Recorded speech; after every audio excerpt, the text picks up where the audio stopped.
एक गांव में बहुत ही सज्जन आदमी, नाम था गंगाधर। घर में सुशीला पत्नी और 4 बेटे। चारों की शिक्षा दीक्षा नौकरियां, चारों का विवाह हो चुका था। विवाह तक तो सारा परिवार गंगाधर और सुशीला की मुट्ठी में रहा, पर जब सबका विवाह हो गया, परिवार थोड़ा बड़ा हो गया, तो परिवार में कुछ गुचड़ पुचड़ होने लगी। आखिर चारों भाइयों ने अलग अलग होने का निर्णय लिया। एक दिन पिता की जायदाद के बंटवारे के लिए चारों भाइयों ने पंचायत बुलाई। कुछ गांव के गणमान्य व्यक्तियों के साथ में सरपंच जी भी आए।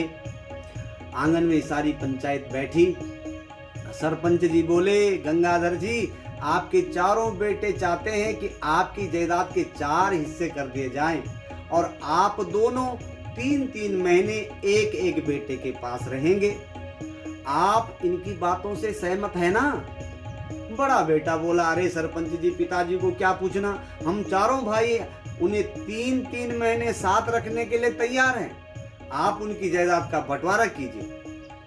अभी तक सिर झुकाए चुपचाप बैठे गंगाधर जी अचानक चिल्ला करके बोले, सुनो सरपंच, बंटवारा तुम नहीं मैं करूंगा, और मेरा फैसला ये है कि इन चारों को बारी बारी मैं अपने घर में 3-3 महीने साथ रखूंगा। बाकी का समय ये कैसे गुजारेंगे, ये अपनी व्यवस्था कर लें, क्योंकि जायदाद मेरी है और फैसला भी मेरा ही होगा। गंगाधर का फैसला सुन करके सरपंच जी खिसक गए और चारों बेटों के मुंह खुले के खुले रह गए। इसे कहते हैं फैसला। फैसला औलाद को नहीं, माँ बाप को करना है। चारों बेटों की अकल ठिकाने लग गई। अब तो चारों बहुएं भी समझ गई कि सेवा में ही मेवा है। अब ज्यादा टीटी नहीं चलेगी, कहीं बुढ़ा बुढ़िया घर से ही ना निकाल दे। अब तो चारों बेटे और बहुएं खूब सेवा करने लगे। माता पिता भी खुश रहने लगे। जाने से पहले एक दिन गंगाधर ने अपने चारों बेटों बहुओं को बुलाया और कहा, बेटा, इसी प्रकार आप एक साथ रहेंगे तो तुम्हें जिंदगी में कोई कष्ट नहीं होगा। कष्ट छोटे परिवार को ज्यादा घेरता है और बड़े परिवार से कष्ट भी डरता है, भागता है। इसलिए पहले के बुजुर्ग लोग कहते थे कि बड़ा परिवार सुखी परिवार, छोटा परिवार दुखी परिवार। बड़े परिवार का आज भी समाज में बड़ा आदर है। बड़े परिवार को कोई टेढ़ी नजर से भी नहीं देखता। बेटा, समाज के लोग तुम्हारा बड़ा आदर करेंगे, कोई डराएगा नहीं। तुम तन से, बल से, धन से परिपूर्ण रहोगे। कोई ज्यादा कमाएगा तो कोई कम कमाएगा, कोई बाहर संभालेगा तो कोई घर संभालेगा। पत्नियां ईर्ष्यालु होती है, जिसका पति थोड़ा कमाने लग जाए, अजी हमें तो बस। जवानी में अलग होने की बात करती है, बुढ़ापे में एक साथ रहने की कोशिश करती है। तुम सब अपनी पत्नियों को खूब सुख देना, उनकी हर बात मानना, लेकिन भाई से अलग होने की बात कभी न सुनना। एक और बंटवारे की बात सुनी थी।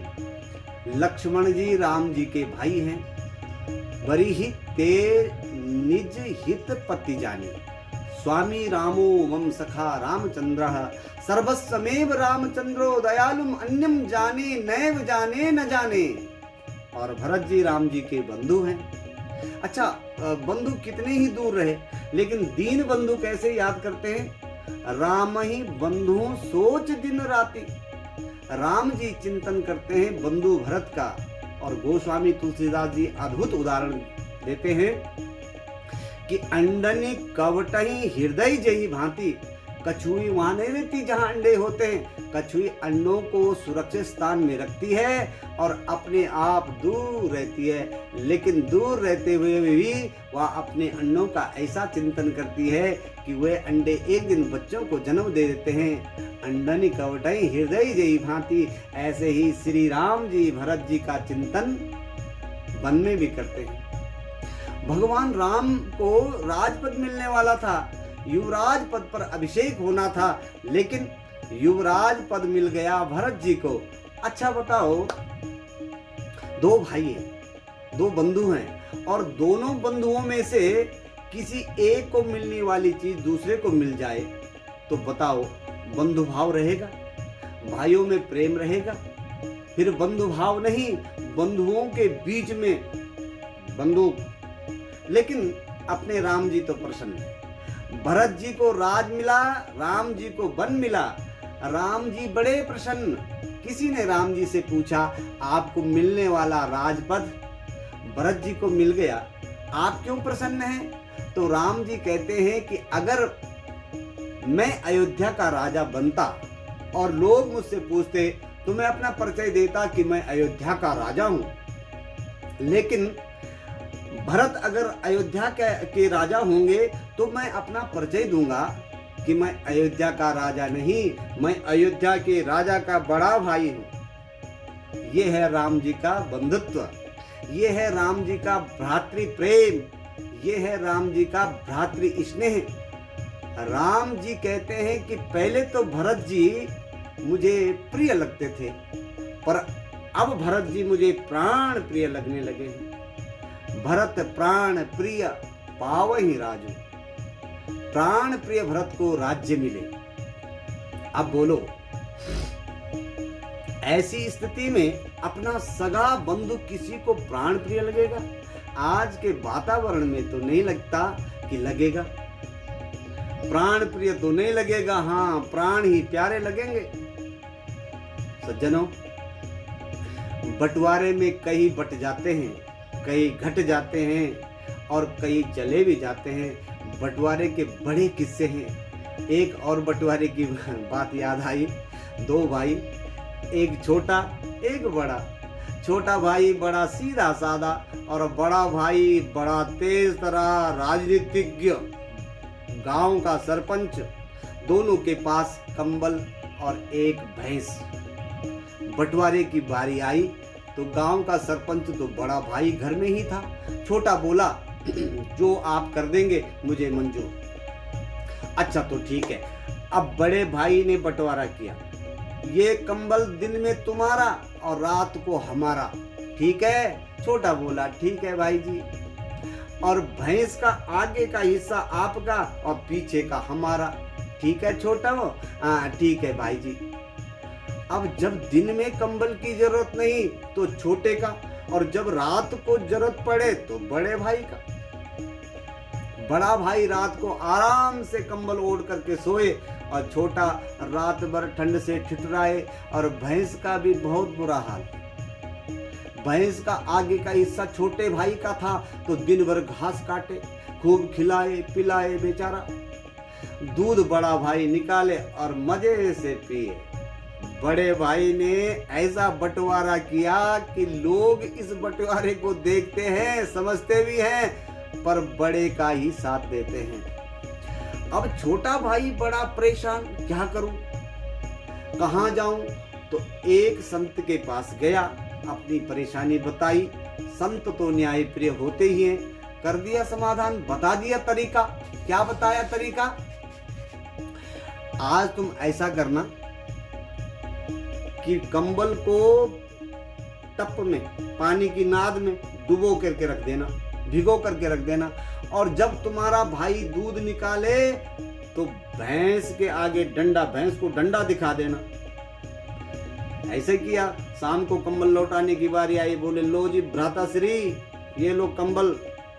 बोले अरे गीला क्यों किया? बोले हम अपने समय पर जो मर्जी करें, आपको क्या लेना देना इससे? अब तुम इसको सुखाओ, ओढ़ो, जो मर्जी करो। बड़े भाई को रात भर नींद नहीं आई। सोचने लगा कि जो मेरा भाई इतना सीधा साधा था, इसको किसने चाबी भर दी। सुबह भी वही हुआ। जैसे ही दूध निकालने की बारी आई तो छोटा डंडा लेकर के भैंस के आगे डंडा दिखाए, भैंस डर के मारे खड़ी ना रहे। बोले अरे क्या करता है? छोटा बोला तुम अपनी तरफ करो, जो मर्जी करना है, हमारी तरफ छेड़खानी मत करना। हम अपनी तरफ कर रहे हैं, जो कुछ करें, आगे का हिस्सा हमारा है भैंस का। हम भैंस को आगे से डंडा दिखा रहे हैं, पीछे से तुम जो मर्जी करते रहो। बस लग गई अकन ठिकाने। तो इसे कहते हैं कि बिखी तूने किससे सीखी, बिखी त्वैन कैगम सीखी। अरे भाई, जैसे को तैसा, बिक्की से ही सीखा जाता है। जो जैसा करता है उसके साथ वैसा ही व्यवहार करो। ये नहीं कि उसके गलत व्यवहार को स्वीकार करो। इस प्रकार से देश को खराब क्या कहते हैं साहब? देश पहले अच्छा था, या आप कहते हैं यहाँ तो आज भी लोग भाईचारे के साथ रहते हैं, खुद मलाई खाकर भाई के लिए चारा छोड़ जाते हैं, और प्रेम अधिक उमड़े तो मामले को ही दबा देते हैं। कुछ तो अपने भाइयों को पशुओं की तरह पालते हैं और उनको अपने पीछे चलाने के लिए उनके आगे चारा डालते हैं, और प्रेम अधिक उमड़े तो मामले को ही दबा देते हैं।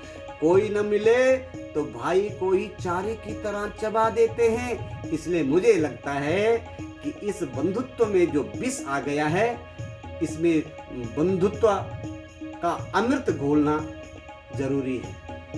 अमृत घोलने की आवश्यकता है, चिंतन की आवश्यकता है, विवेक बुद्धि की आवश्यकता है, और जनता से, गांव के लोगों से भी ये निर्णय करने के लिए प्रार्थना है कि वो भी अपने विवेक बुद्धि का काम करें, अपने विवेक बुद्धि का प्रयोग करें, सही को सही और गलत को गलत कहें। ये नहीं कि अपनी स्वार्थ बुद्धि के कारण जो गलत कर रहा वही ठप्पा, जो गलत कर रहा उसी का साथ दे रहे हैं। तो अपनी बुद्धि का प्रयोग करें और ऐसे बंटवारे से